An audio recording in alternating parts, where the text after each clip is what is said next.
Hey Cougar fans, we're here with USF head men's basketball coach Chris Johnson. His team dropped a hard-fought 70-68 decision to Minnesota State Mankato here at Stewart Center tonight. Chris, talk about the game. It was Cougars led for a good share of the game, most of the first half by I think up to 10 points at one point, and then Minnesota State came back in the second half and it just became a war down the stretch. Yeah, they chipped away. We were up 8 at halftime. We were up 12 right before half and gave up 2 easy buckets, and I thought that was big. You know, I thought we fought hard. I mean, I thought we competed. We just made a couple too many mistakes. You know, we talked about keeping Jalen Pendleton out of the paint, not letting him beat us, and he had 18 and controlled the game, especially in the second half. And we knew we had to keep them off the old glass, and they had 15 offensive rebounds. And that's really the story, coupled with our ineffectiveness around the rim.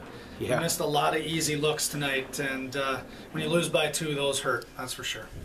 Well, you know, you did get some solid contributions again. Clint Thomas, he came up with 17 points, knocked down 4 threes a night after hitting 7, so he had a pretty good solid weekend. And then even Jared Mays was in there with 12 points. He had 6 rebounds, and Drew Gebert had 10 off the bench along with Mack having 10, but he was in foul trouble. I thought those 3 first guys that you mentioned had really good weekends. You know, Jared had a nice bounce back weekend after a really tough weekend, so it was nice to see him do that. Drew's just coming. You know, he's just getting better and better every night out. You know, and Clint, man, he had a great weekend. You know, he did a lot of things for us on both ends. He rebounded the ball.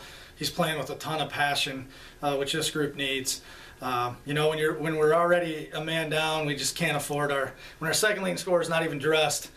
It's hard to have our leading scorer play limited minutes and get himself into foul trouble there. So, you know, obviously not purposefully, but it was just a tough night, tough sledding offensively in the second half for us without some of our guns.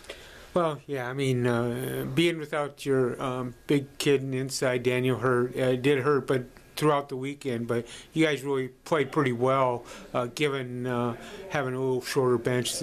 Zach Wessels came in and he did some nice things again tonight. Yep. I thought the guys that got a little more opportunity, you know, Drew, Tom Acey, Zach Wessels, Jared Mays, and Clint, because he got, you know, put back in the starting lineup. I thought those guys all responded really well. We just got to be more consistent with those other guys, and like I said, I can't fault our effort. We just didn't make quite as many plays as Mankato did in the last minute and a half. Yeah, Tom Acey had 3 blocks, and now he has over 30. I think he has 32 for the season and over 70 for his career, I believe it is. And he's done solid. So where do you want to go from here with this team? Well, I'd like to see another response. You know, it's another opportunity to sweep a weekend that maybe we just didn't quite get done. Man, we're right there. You know, it's going to take a huge effort both nights on the road against 2 really good teams next weekend. But I want to see a team that comes to practice on Monday that wants to keep getting better. That really separates teams this time of year. Teams that are just okay with who they are, or teams that are still pushing to keep getting better. And we've been that way, and I expect to see that again on Monday. Well, you have a tough weekend next weekend. Any quick assessment on who you're playing next week? Duluth has a couple of good guards, and Bemidji State had a big win over Northern last night. Yeah, Duluth is it's Duluth and St. Cloud. Oh, that's fault. right. My fault. Duluth has 9 wins going into today in the league already. Very good team. We're ranked in the top 25 there. Briefly last weekend or the weekend before. Really dynamic team. They got some guys that can really go.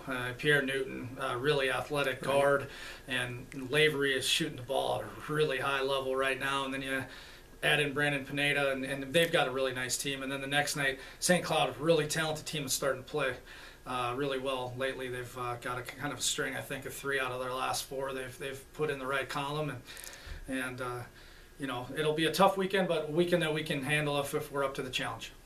Well, thanks, Coach. Good luck moving forward. It was a really fine game that you guys played. And one other thing, Keeble Johnson finished with 7 assists again. He had 7 on both nights, and he's starting to dish the ball really well. In top 5 in the league. So yep, he's doing a nice job for a guy that really been put into that position about this time last year for the first time. So really happy with him. He's a great young man that is about all the right things. You can see that on the floor. Thanks, Coach. Thanks.